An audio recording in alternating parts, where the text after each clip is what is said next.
সারা দিন সারা রাত মোবাইলে উলঙ্গ ছবি, নাচ গান, জিনা ব্যভিচারের দৃশ্য, অনলাইনে জুয়া খেলে, কার্টুন দেখে, নাটক দেখে, সিনেমা দেখে, নর্তকীর ছবি দেখে, অশ্লীল নাচ গান দেখে। তাই এর মা কোথায়? এর ভবিষ্যৎ কি? শেষ পর্যন্ত যাবে কোথায়? আচ্ছা, বাদ দিলাম কবর, হাসর, আখেরাত, এ কি দুনিয়াতে এইভাবে চললে নিরাপদে বাঁচবে না?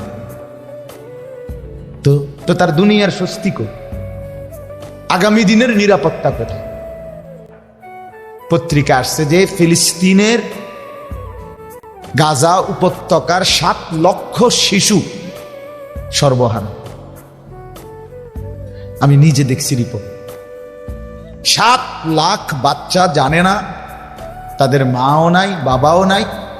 আগামী দিনে তাদের আশ্রয় কোথায়?